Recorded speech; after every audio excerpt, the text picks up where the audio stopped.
अक्टूबर 2024 exam का practical का date sheet आ चुका है और बहुत सारे बच्चे इस बात से लेकर कंफ्यूज हो रहे हैं कि उनको कैसे जाना चाहिए, क्योंकि वहाँ स्पेसिफिक कोई डेट ही नहीं लिखा किसी सब्जेक्ट का। तो कैसे वो डिसाइड करेंगे किस डेट में उस सब्जेक्ट का प्रैक्टिकल देने जाना है, प्रैक्टिकल फाइल कैसे बनाना चाहिए, रिजल्ट कब आएगा। ये बहुत सारी ऐसी चीज़ें हैं जो उनके मन में सवाल घूमे जा रहे हैं। आज के इस वीडियो में हम उन सारे सवालों का जवाब देंगे और इस वीडियो के बाद आप टेंशन फ्री होकर अपने प्रैक्टिकल एग्जाम को ना केवल दे पाएंगे बल्कि कुछ ऐसे टिप्स बताएंगे जिससे आप उसमें अच्छा स्कोर कर पाएंगे। तो चलिए स्टार्ट करते हैं आज की इस सेशन को। मैं आपका सूरज सर स्वागत करता हूं जीसीसी एनआईएस क्लासेस में। ये जो आप देख रहे हैं ये नोटिफिकेशन है एनआईएस बोर्ड द्वारा जो 30 अगस्त 2024 को जारी किया गया था और इस नोटिफिकेशन में उन्होंने कुछ रूल्स एंड रेगुलेशन दिए हैं। इसके साथ ही साथ उन्होंने एक डेट शीट दिया है, जिस डेट शीट में उन्होंने बताया है कि आपके पास जो प्रैक्टिकल वाले सब्जेक्ट हैं, चाहे वो 12th का हो या फिर वो 10th का हो, वो किस डेट में होगा। अब देखिए यहाँ कन्फ्यूजन क्यों बच्चों को हो रहा है। देखिए कन्फ्यूजन होने का सबसे बड़ा रीजन मैं आपको बताता हूँ। अब इस डेट को ध्यान से देखेंगे तो आपको पता चलेगा ये है 20 सितंबर से 23 सितंबर। अब इसका मतलब क्या हुआ कि ये 20 सितंबर से लेकर 23 सितंबर के बीच में जो भी डेट है आपका, यानी 20 हो गया, 21 हो गया, 22 हो गया और 23 हो गया, ये सारे डेट्स हैं।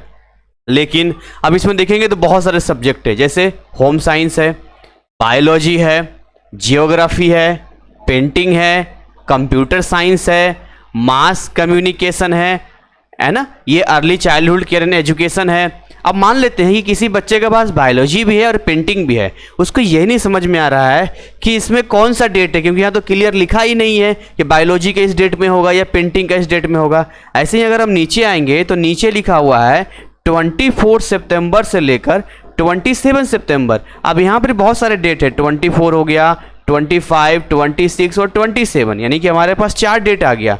बट अगर हम सब्जेक्ट्स की बात करें तो इसमें हमें केमिस्ट्री भी दिख रहा है, इसमें हमें फिजिक्स भी दिख रहा है, इसमें हमें एनवायरमेंटल साइंस भी दिख रहा है, बहुत सारे ऐसे ना फिजिकल एजुकेशन भी यहाँ पर दिख रहा है। तो बच्चों को लग रहा है कि किस डेट में जाएं, कहीं ऐसा तो नहीं है कि एक ही डेट में फिजिक्स और केमिस्ट्री का हो जाए और हमारा रह जाए, या एक ही डेट में बायोलॉजी और पेंटिंग का हो जाए तो हमारा रह जाए, बड़ा लॉस हो जाएगा। कन्फ्यूजन है ना। ऐसे और भी डेट यहाँ पर है जो आप देखिएगा। इस पूरे पीडीएफ को हमने अपने टेलीग्राम चैनल पे दे दिया है, वहाँ से आप इसको जाकर डाउनलोड कर सकते हैं, क्योंकि आजकल बहुत सारे जो है ऐसे ऐसे पीडीएफ भी मूव कर रहे हैं जो बिल्कुल ही ऑथेंटिक नहीं है, या पिछले साल का या किसी ने बना दिया है परेशान करने के लिए। तो अगर आप लीगल वे में चाहते हैं तो एनआईएस की वेबसाइट से डाउनलोड कर ले या फिर हमारे टेलीग्राम चैनल से आप डाउनलोड कर सकते हैं। तो देखिए यहाँ पर कन्फ्यूजन मैं भी आपको हटा देता हूँ। जैसे ये डेट शीट बताया गया है कि इस डेट से इस डेट के बीच में इतने सारे सब्जेक्ट का आपका प्रैक्टिकल होगा। तो अब क्लियरेंस के लिए आपको एनआईएस बोर्ड आपको देगा हॉल टिकट। अब हॉल टिकट क्या होता है, जिसको हम बोल सकते हैं admit card. Actually hall ticket में पार्टिकुलर जितने भी आपके सब्जेक्ट होते हैं, जैसे आपके पास मान लो फिजिक्स है, केमिस्ट्री है, बायोलॉजी है, पेंटिंग है, तो हर सब्जेक्ट का उसमें डेट मेंशन होगा कि इस डेट में होगा, साथ में टाइम भी मेंशन होगा और कहां पर होगा, इस चीज की भी जानकारी आपको दी जाएगी।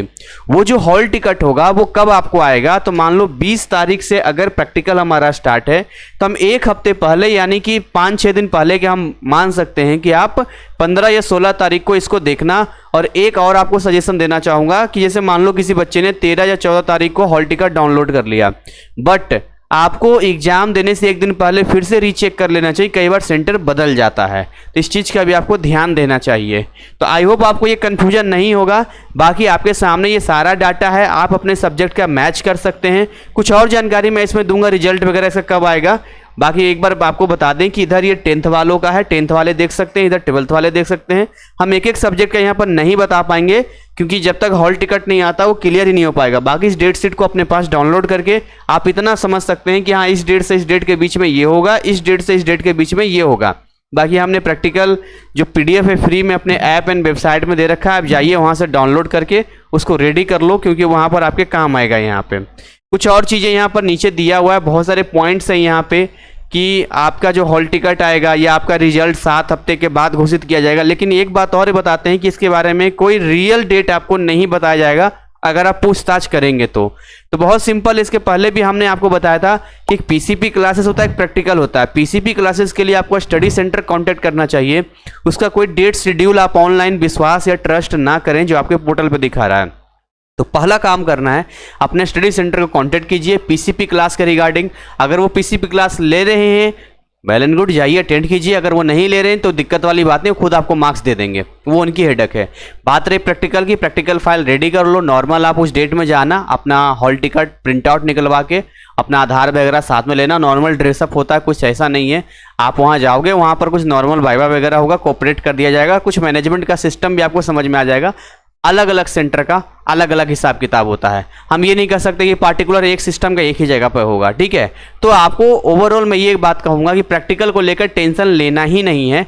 मेन असली तैयारी आपको थ्योरी एग्जाम को लेकर है, जो जस्ट 1 महीने बाद आपका एग्जाम है। और उसके लिए हमने बहुत सारे कोर्सेज डिजाइन कर रखे हैं अपने ऐप में, लिंक दिया हुआ डिस्क्रिप्शन में, आप वहां जाके एक बार देख सकते हैं। बाकी आपको इच्छा लगे तो लेना, खुद से पढ़ो, मार्केट में बहुत सारी किताबें हैं, जैसे करो। बट समय कम है तो प्रैक्टिकल में ऐसा नहीं है प्रैक्टिकल में ही अपना दिमाग एनर्जी खर्च कर रहे हैं, समय बर्बाद कर रहे हैं। आपको एनर्जी देनी है थ्योरी एग्जाम के लिए, प्रैक्टिकल के लिए नहीं। तो इसमें कोई टेंशन नहीं लेगा। बस कुछ चीज़ें हैं, टाइम टू टाइम फॉलो कीजिए, आगे बढ़िए। इसी के साथ इसको यहीं पर ओवर करना चाहेंगे। उम्मीद करेंगे कि सारे की पॉइंट्स आपको समझ में आ गए होंगे और कोई एक्स्ट्रा चार्ज वगैरह नहीं देना होता, ऐसा NIS बोर्ड के द्वारा बताया गया है। बट जब आप वहाँ जाओगे तो वहाँ देख लेना क्या सिस्टम है। कसम खाकर तो कुछ नहीं होता है। तो thank you so much, wish you all the best. जय हिंद, जय भारत।